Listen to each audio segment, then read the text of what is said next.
up to you if you want to have a video or not. But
demo bits is because like you kind of need to show like, oh look, it's reflected in the database, you know? All right, cool. You want to start? Yeah. Yeah, I'll just, hello, hi everybody. Thank you so much for coming today.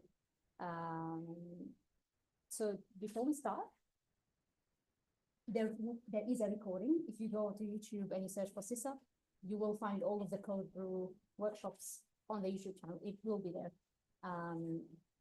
We will send you links to the GitHub, the slides, any other resources that we use. It's all going to be out. Right now, we think it's going to be in the description of the video later when we upload it. And it may be a pinned comment, but it will be there. Everything will be shared. You don't have to worry about it. And what was the other thing? I forgot. I think that was it. Sorry. Oh, yeah. Cool. So these lovely officers will be doing the work for you today. Thinking an hour and a half, an hour. Probably around Yeah. that, yeah. All right, cool. Before we start, I'd like to take a moment to acknowledge the traditional owners of the land on which we are today, the Wurundjeri people of the Kulin Nation, and I'd like to pay my respects to the elders, past, present, and emerging, and extend those respects to any Aboriginal people present here today with us. Okay, pass it on to you guys. So, hi everyone. So today our workshop is mostly going to see, you're going to see a roadmap of how it's going to be like. There are 4 major things that we're going to cover. First one being you're going to understand some of the basic fundamentals of how the backend is going to work, what exactly it is, and how the second one is basically linked to the first one, which is you can make your own APIs. I'll be talking about all of this in detail. Third one is how you're going to link your backend with your front end, whatever front end you're going to create, because that is how the entire app is made, right? And we're also going to be having a demo of a solution side by side, and so that you guys just have a basic idea and overall overview of how the app is going to look like. A little about us. I'm Aishwarya, and this is Veronika, and we're going to be presenting the workshop today. Yeah. Before we start, it would be great if all of you could just scan this QR code, because this is where all the slides and I can get a microphone. And could you please check that you're sharing the entire screen, not just the gift? I'm just over here. Yeah. Okay, yeah. So before we start, as I said, I think it'll be great if you guys can just scan this QR code, or maybe, even enter the URL, whatever you feel like, because this is where all of our slides and, GitHub repo is going to be there, and you're going to find all the codes and basically all the material of this webinar today, seminar today, workshop, whatever. Yeah, we're just going to wait for a couple of seconds for you guys.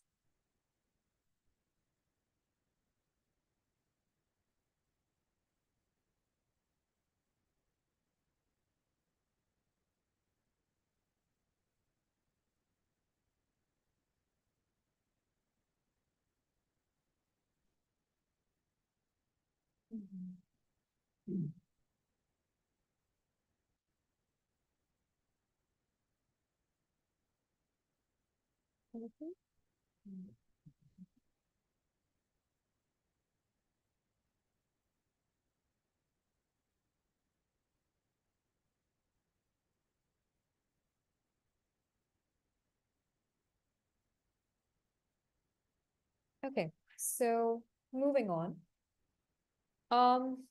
Before we begin, there are 2 major environments set up that we're going to talk about, so that you guys have an idea of where we're going to do the development, basically.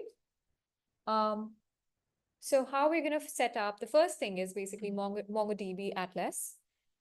This is like the step-by-step process of how you guys can just set up an account if you're new to it. If you already have it, great, you can just choose that. But for people who are new to this, You can just Google MongoDB Atlas and click on the link. Go there, create an account using your Google account or whatever account you guys want. Then you can just create a cluster. Please select the free version because it's free. Then you can just take, you have to just, select some on the view collections once your cluster is basically made. Select view selections, then create DB, your database, and you can add a collection name. This is where your major APIs and everything is going to be stored. So please keep in mind that, when you link your VS Code with your MongoDB Atlas account, please make sure that you have the same connection string on your MongoDB Atlas as to what you have with your, VS Code string line. This is all going to be there on the GitHub slides where we're just, sharing everything. So it's not going to be something completely new to you guys. But yeah, if you guys have any doubts, you can always just reach out to us and we'll be happy to help. Now comes the main part, the backend. So if we talk about what exactly we've used in the backend, there are two major components that we've used. First being ASP.NET Core, and the second is MongoDB Atlas, which is why we set up the environment for MongoDB Atlas, right? I'm going to give an overview of what both of these things are, but I'm not going to go into like complete depth of how it works, of course, yes, you'll get an idea of how it's going to work like, but not like how, the whole research getting into it kind. But you'll get some basic idea where you can just, understand and build your own app.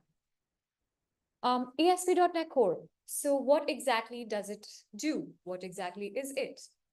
It's nothing but a framework, a modern open source web framework, which was developed by Microsoft, mostly based on C#, and it is used to build the RESTful APIs or your web apps. RESTful APIs are basically nothing. They're just, it's a way of, allowing different software components like your front end and your back end, and it lets you communicate with the internet, over the internet, in fact, using the HTTP methods. These 4 methods primarily, which are get, post, put, delete. We're going to talk about this. You're going to see where we've used it and you're going to see how it has been used. So don't worry too much about that. Of course, there's the best part of ASP.NET Core is it's very versatile. It can run across various platforms like Windows, Mac OS, Linux, whatever operating system you guys are using. And it supports various features such as routing, middleware, dependency injection, but we're not getting into the depth of the theory of it because I think we'd like to see how the working goes for this. Primarily for this project, we are using ASP.NET Core because it is going to power basically the backend API, and it's going to handle the logic and the database operation part of the entire project that we have.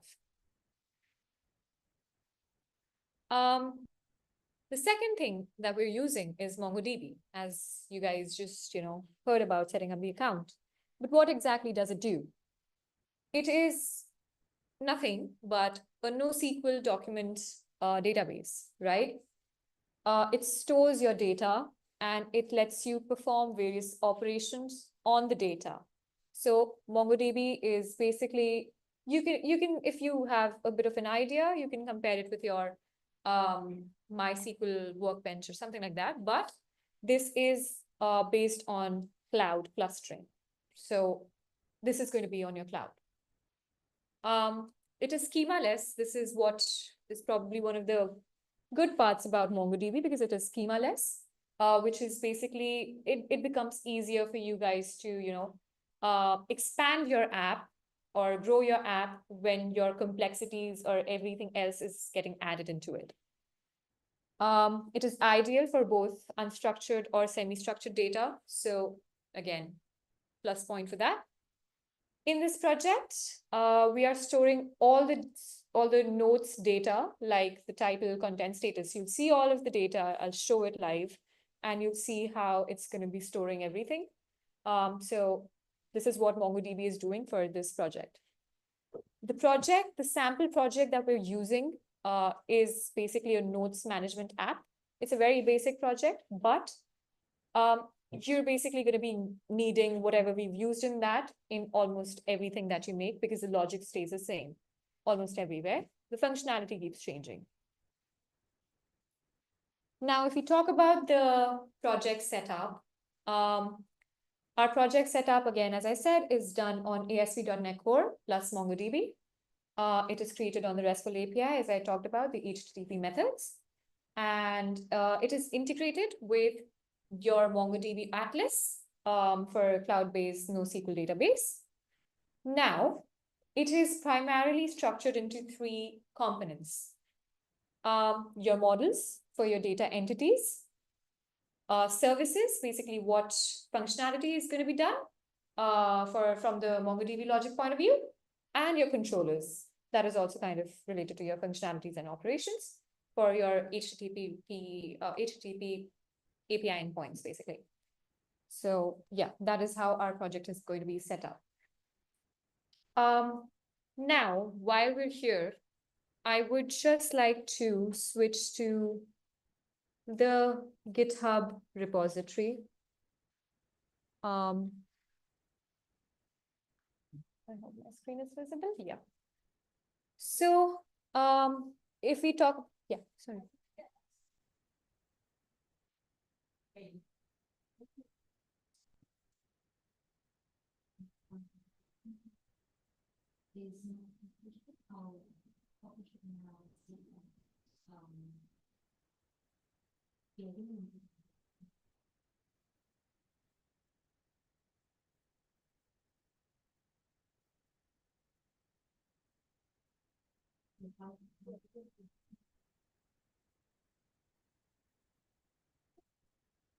Okay.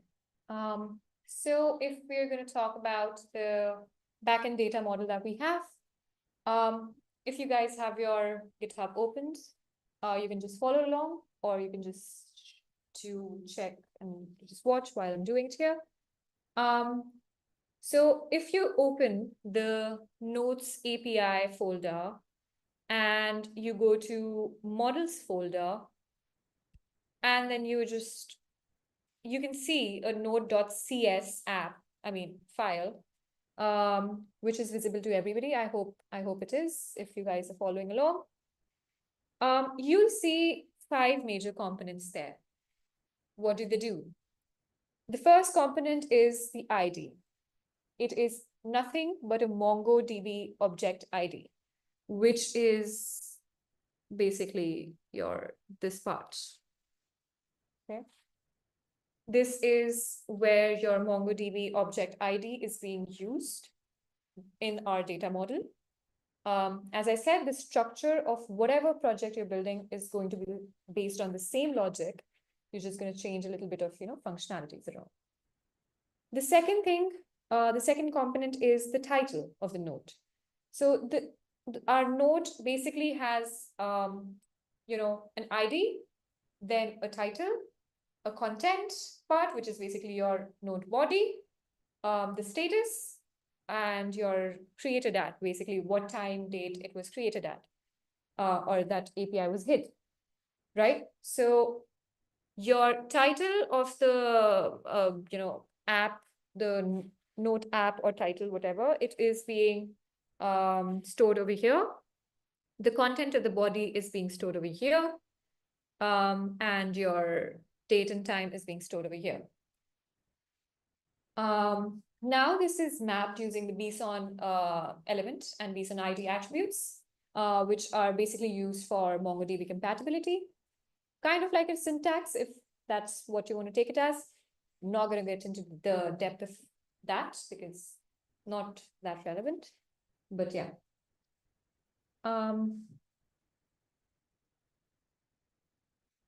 I'll just switch.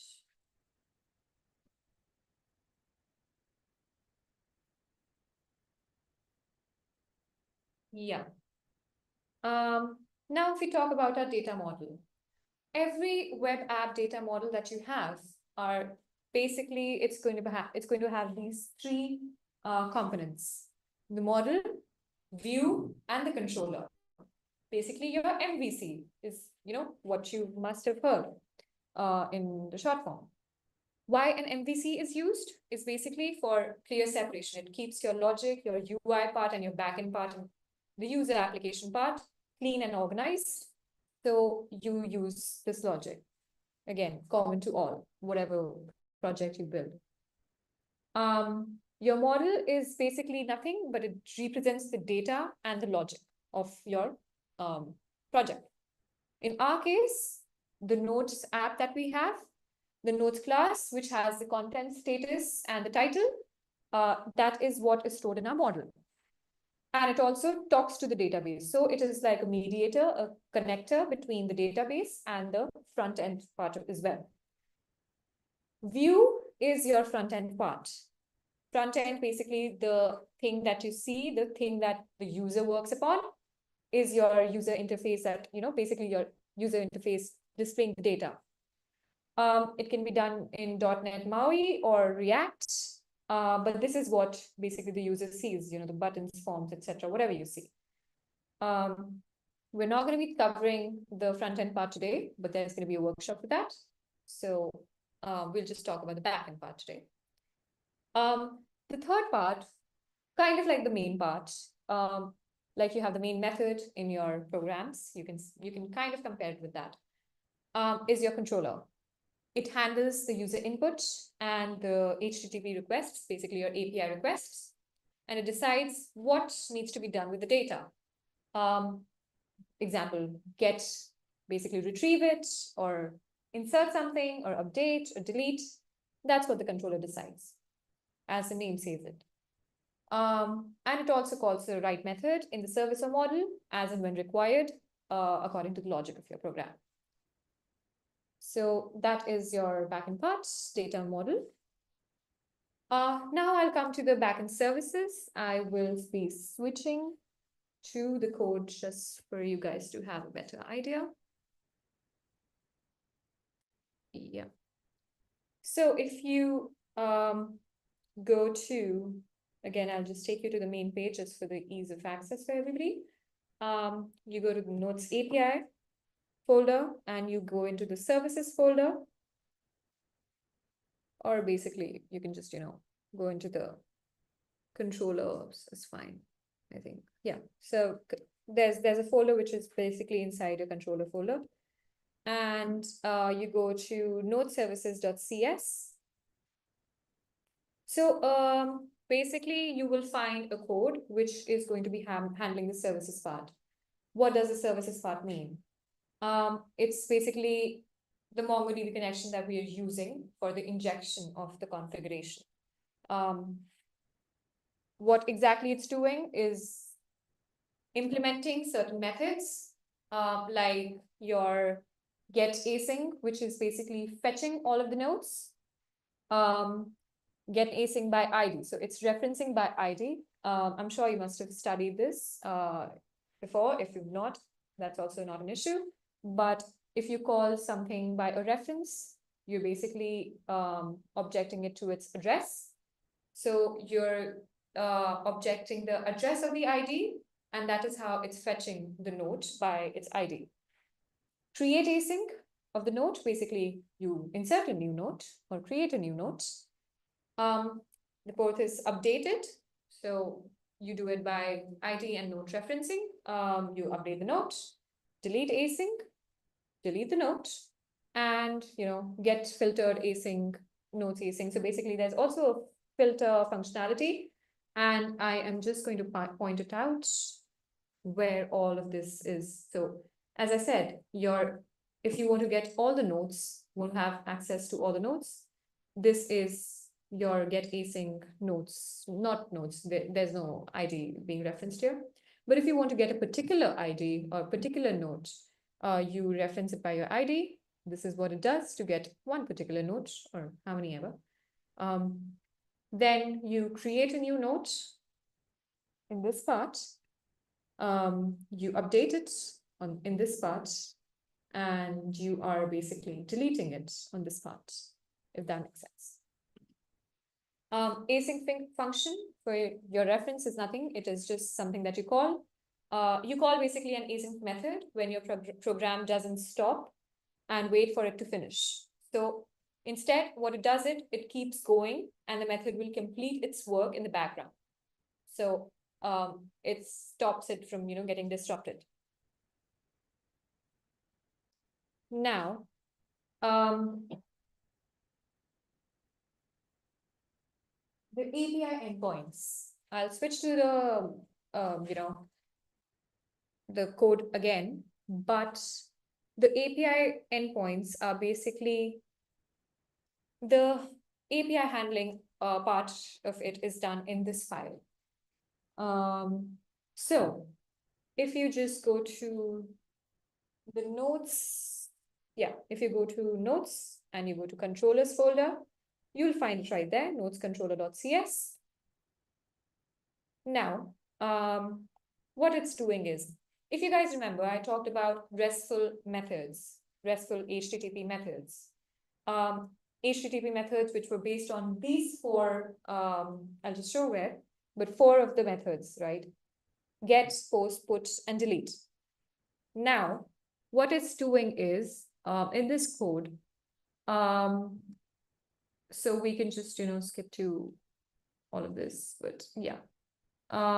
This is your HTTP, get nodes. Again, fetching all the nodes, not a particular node, but all of them. This, however, is doing it by ID. If you can just see, it's being referenced by ID. So a particular node is being fetched. Now, this is the post. So post is doing nothing but creating a new node. Over here, this function is basically doing that. And if you want to, make it by an ID, as we did it in the get note, this is what it's doing here. And then you also have your, delete note part. So this is what's happening in this. Yep, I think we can,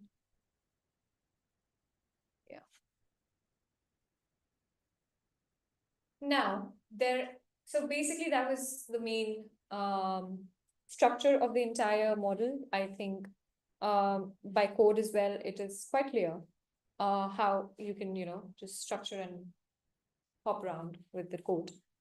But there are also some functionalities, the filtering functionality that we've added, just for your reference, because I'm sure whatever code or whatever project that you make in future is going to have a lot of complexities. So just to make you understand how the search filter could be working is something through this. Filter functionality is basically implemented, it's implemented filtering in MongoDB. It is done using BSON regular expression, which is for your case sensitive search, and also your status filtering, which is by filter builder. You'll find that in the code. What it does is basically it is allowing filtering to be done by keywords, either in your title or the content of the body. I'll be demonstrating how that works. And it also shows the exact status or values. And it returns the list of all the filtered nodes. So kind of like, filtering of any of the, search methods that you do. The testing, I'll just show you how it's been done. Testing has been done through Swagger UI because it was a little more easy for me. And it tested all the endpoints and it validated all the JSON structures and response codes. And MongoDB Atlas has been used for live cloud data, and you can just, see, verify if all the successful insertions has been done or not. However, instead of Swagger UI, you guys can also use Postman collections. for API testing. It's up to you, whatever you like. Now, before we go to this, I'll just demonstrate how our code has worked. Sorry, yeah. So if I just go and write .NET run on my terminal, it's going to be building the project that is there. Just a second.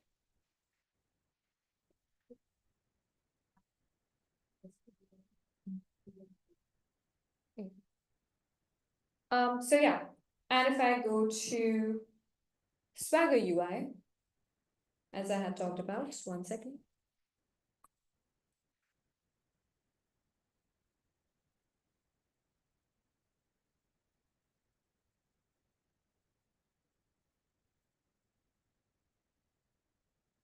Yeah, so if I go through this, you can see a couple of APIs, actually all the APIs.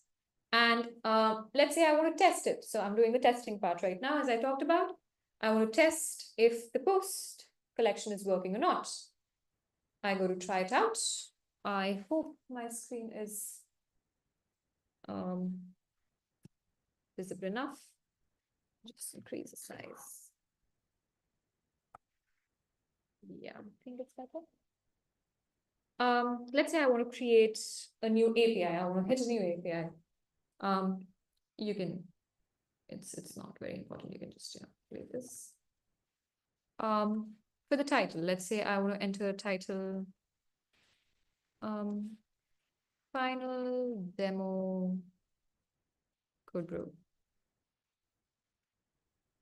And for the content, I want to just type this is Codebrew backend demo. And status basically like, to do, pending, in progress, whatever you want. Let's say done, right? And I just want to execute it. So if you see, it has been executed, it was a success, and you can just check if it is being reflected. You go to your MongoDB Atlas cluster. You can go to, I'll just show you from where exactly so that it makes more sense. You basically, when you create your account, you make a project and then you create a cluster, as I had talked about earlier. And you can see your cluster here. So my cluster is named Nodes cluster, for example. And I just want to go to browse collections.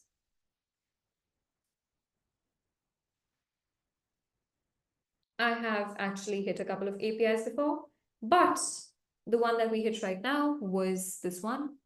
The final demo Codebrew, and this is Codebrew backend demo, whatever. So you can see that the API that we've tested is being reflected on your cloud MongoDB, right? And let's say I want to just talk about the filtering part as I was talking before, and I want to test that as well. So how do I do that? I just go to the filter part, and I want to try it out. Let's say I search for Codebrew, and status could be done. Now the string Codebrew is going to be used, is what is being searched for. And as you can see, it's searched for that particular API, which had the Codebrew word or string in it. And also maybe, status as done. You can remove either if it doesn't matter. And that particular API would be hit and would be reflected back to you over here. I'll just increase the size. So this is what you get when you test your API collections, right? So yeah, that was pretty much it for the backend part. I'm just going to hand over to Veronika. She's going to be talking about how to link it all up, basically front end and back end. So yeah. Thank you. Is this the right? It's down here. Hello, everyone.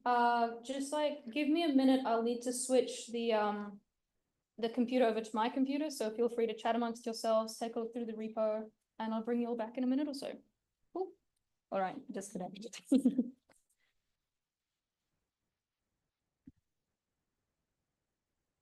Come to this side. Sorry. Screen share. You Yep, have yep, yep, screen share. exactly.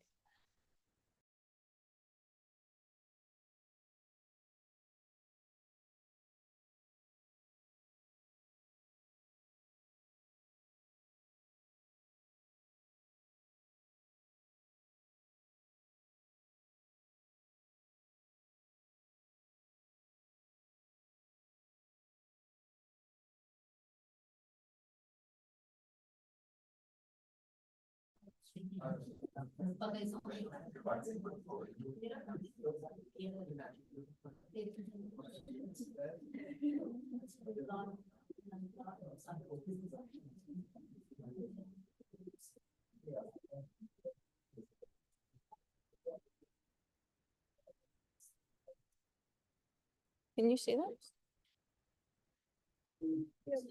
Okay. No.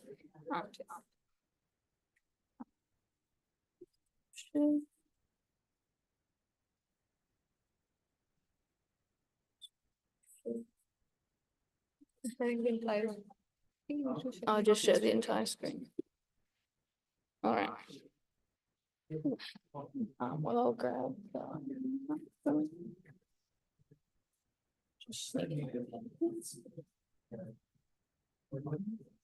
All right. Hello and welcome back to the second part. Hello, hello. Thank you. So I'll just talk through linking it all up. So in this case, this is that we've built a lovely backend API, and our front-end team, who has their fantastic demo tomorrow, feel free to come along. It'll be great. Have built a lovely front-end for us, but it's not a very good front-end and backend if they can't talk to each other. So that's what this little bit is about as well. So in terms of linking it all, yep, like I said, it's about our front-end workshops code. Our front-end is in React, but again, so much more about that tomorrow. So to make this work, we call our backend API to transfer data between our front-end and our backend. For this, we have used the Axios NPM library in the front-end to help us make our HTTP requests, but there's a couple of different ways to make that happen. That's just what we went for. Just keep in mind, there's a few options out there. Cool. In terms of actually running it, this may take a little bit of setup on your part because you might need to download a few different libraries and frameworks to get everything set up. But in general terms, if you've downloaded the code from our GitHub, if you've followed the MongoDB setup, that's on slides 6 to 7, so you can still take a look at that and get that sorted. Once you've got that, you start the backend. So this is our API. That's when you run this command here, .NET run -- project notes API. And then to start the front end, something similar, you got to go to the right directory and run that npm command down there. And yep, like I mentioned, you might need to install some dependencies. But yeah, that'll give you our fully functional app. I will give you a quick demo of this now, if I can figure out how to switch the screens. The wonders of technology. Okay, so I'm just going to go to MongoDB real quick. So as you can see, I have analysis. Okay, thank you. I have 4 records in my database at the moment. And if I reload my local app, as you can see, there's our 4 records again. So I'm able to load my records into my little web app. Now, if I want to edit, maybe I want to change this note to be called note 1. If I go back to MongoDB and do a little reload, takes a little while. And as we can see, it's no longer called note 13, it's now called note 1. So we can now we can edit records and write to our database. Fantastic. I can also create a new note. As you can see, by default, it's called untitled. I can go to the database again. And I can see that a new note will have been created that's called untitled, hopefully any second now. 5 records looking good. There we go. And there's our default note here. So now if I'd like, I can mess around with this. Call it test. Hi. And then if I load my database one last time, second to last time, I can see that that's now been updated as well. Down the bottom, cool, I have a new record called test. And now if I decide I don't like it anymore, I delete it and it's gone, like it was never even there. Just a second. Should have gone for the direct API call, it'll be a little bit faster. But as we can see, that record is now gone again. So there we go, this is your functional notes app that you'll have if you set up this project. I hope it's as exciting to you as it is to us. But yeah, I'll go through a little bit about how I did this actual linking in a second. So at the moment, this Notes app supports CRUD operations. These are sort of fundamental database management operations, create, read, update, and delete. And as I just demonstrated, our current working app supports all of these. As I sort of mentioned, there's other things you can do with your API like filtering, and you can add in additional calls and things like that. But at the moment, we've just got the base things on our website. So yeah, as I demonstrated, we can create a note, read existing notes, update an existing note, and delete notes.